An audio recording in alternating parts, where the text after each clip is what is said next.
Mr. Terrific, Year 1, Issue 1. This is Al Letson writing with Valentine De Landro on the art. So we knew this was coming, but it's one of those issue ones that you keep forgetting about. And so so it comes up kind of by surprise, and you go to check it out and kind of just hope for the best. I have to say, I thought this was pleasantly quite nice. Yep. And not just for the art by DeLandro. Yeah, the art's really good. Yes. Honestly, the only complaint I have is I think the first few pages where it's before we go into the backstory, because it basically does this thing where Terrific's like, oh, ever since Darkseid did that thing in the All-In special, like there's been this energy or whatever, I have to go back to where it began. Those couple of pages I wasn't really feeling. There's a lot of boxes, it feels a bit wordy, but once it goes back to the Year 1 story, this is, him after his wife's died in a car accident, he's kind of shut off from the world, and his friend comes round to check on him. Once it got to this and it started building its story for what the book's actually going to be, I was really into this. This gave me some really cool, like almost like an image book in the way that it was more of a character.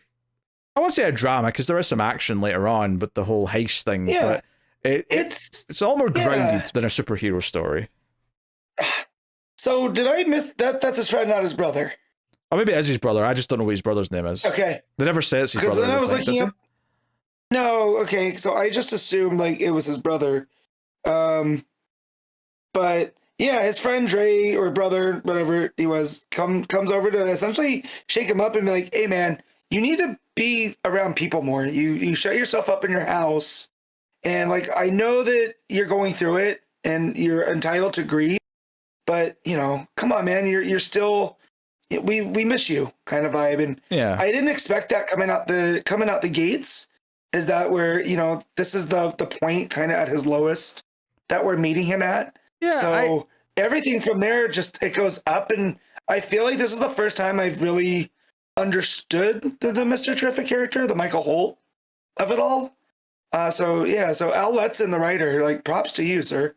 Yeah, I think this is a really smart period to focus on, because it'd be very easy to do the story of him meeting his wife and all that happening.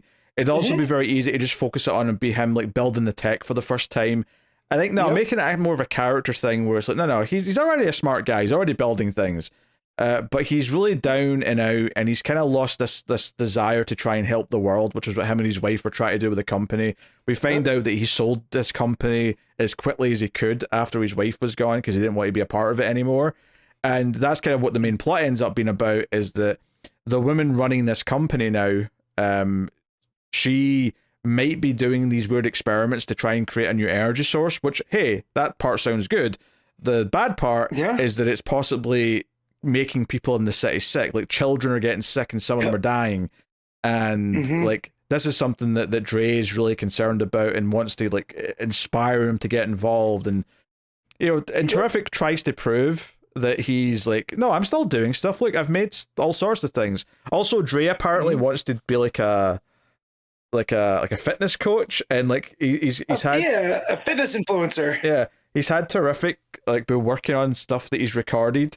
And it turns out to be like basically a prototype T-sphere that projects Dre as like an AI who's got all these pre-recorded lines about training you to be in shape and like get you through workouts and stuff. That was just an interesting little tidbit, because obviously the real meat of it is when it gets to the whole stuff with this company in the city and this stuff going on. I love the point where you think that the T-sphere is going to take off and then it just thuds to the ground. Yes. Right.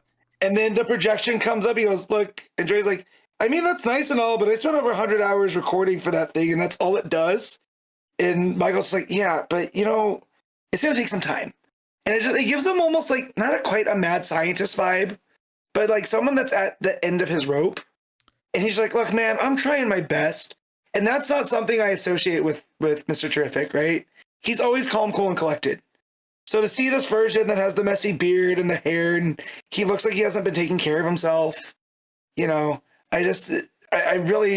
really interesting. Yeah, because Dre even points that out, is like, hey, you're stalling, you're taking ages, and that's not like you. You usually get a drive and you like succeed and you figure things out. And we cut to like a hearing where like the mayor or the governor or whoever have got a council, and they're approving this energy like plan that this woman is doing from the company. The Nexus engine is what they're calling it, this new miracle thing that's going to make energy super cheap.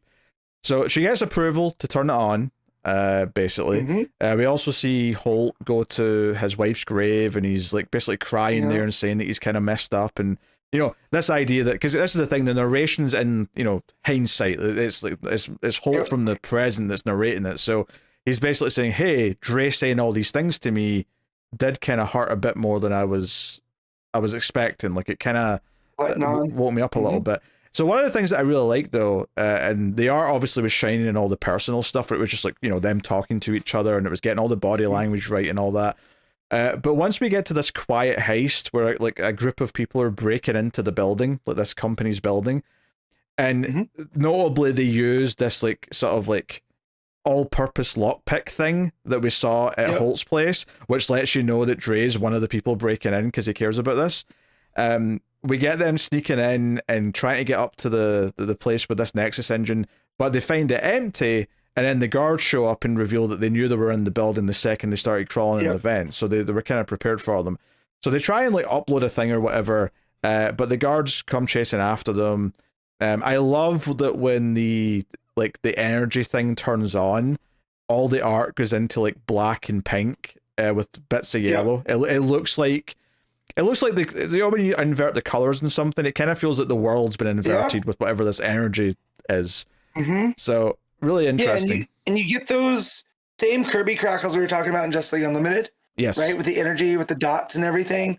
So it ties it back to that this is the first time Michael had seen that energy, and that's why he said this story at the start of this issue specifically. I mean, it's one thing to recognize it from another book, but at the start of this issue, he said that the energy trails that are coming off Darkseid's crack is like something he's seen before. So that's why he's thinking about all this in the past. So yes, this Nexus engine, for some reason, has some similar like qualities to the energy coming out of Darkseid's big crack.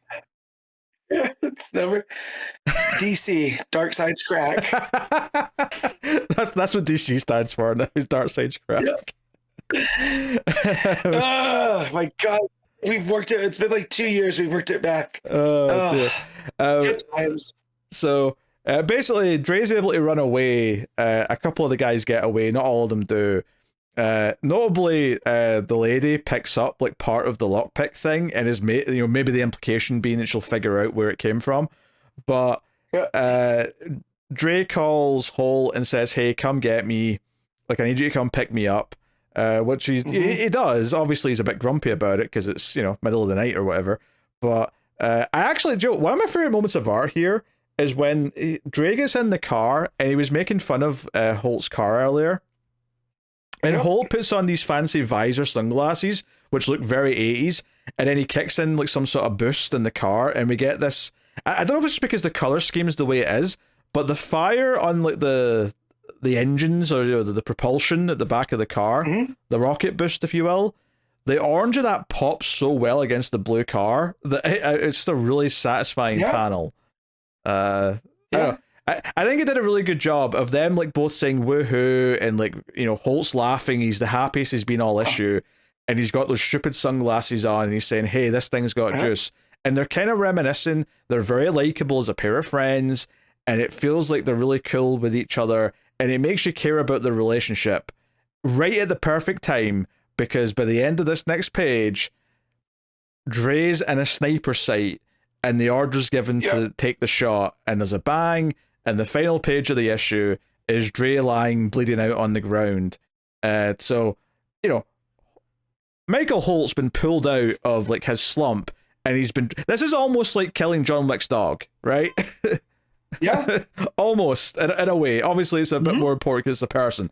But that's kind of what this is. He was basically in a slump after the death of his wife, and now there's like a personal reason to get invested in the world again. But the fact that the book made their dialogue compelling, made me care about the slump he was in to sell the death of his wife, and then made me like how like close they were and that their camaraderie right before he died, I thought was really good writing. And then on top of that, I think the art is fantastic throughout. So Honestly, I'm very. I didn't know the creators on this team. I was very surprised by how much I was enjoying this once it got going. Yeah. There's a couple other things too about the plot where when Dre's going on him for, selling his company, he, Michael's like, yeah, I just needed to get rid of it. And Prescott was there, and this is the lady that's behind everything. He goes, no, you were looking for like the first person. You could have sold to Wayne Tech and all this other stuff. And so there's this built-in plot device that he can't speak out, right? He can't speak out against Prescott because there's a clause in the contract he signed.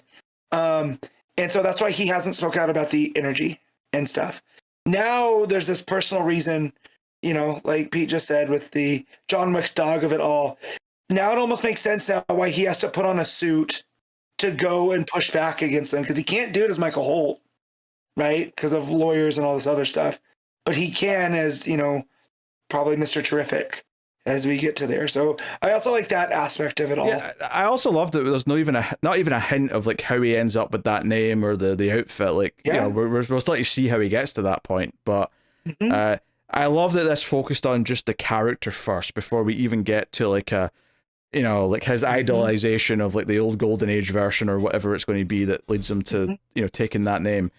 So, no, really cool stuff. Very, very surprised. Like, this was the sort of thing where I went into it thinking, this is going to be one of these miniseries where I read the first issue, don't like it very much, and forget it ever existed. And I'm like, oh no, this was one of the best things I read this week. This was very good. These names are on my radar now because both the writing and the art were very, very solid. So, oh shoot, all right. Yeah, I did the same thing. I was like, I don't maybe have time to read this. All right, I'll make coffee, and if I have time in between, and then time drug on, and I was like, all right, I'll read it, and I'm so happy I did because I really enjoyed it. Yeah, what were you rating Mr. Terrific Year One? I mean, it was an 8.5. I thoroughly enjoyed it. Yeah, I actually think we go with a 9. I'm very impressed. All right. I liked it a lot. I am definitely in for issue 2 and likely the rest of the series, unless it somehow nosedives very quickly. But it was excellent. Yeah. So, hey, even if the nosedives, we'll get the Leandro art because this is all seeming like it's told in like you were saying, in the past.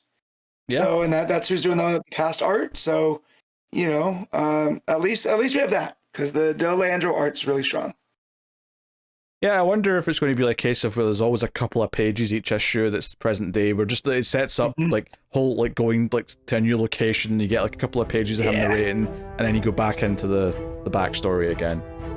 A little framing device, but no, cool.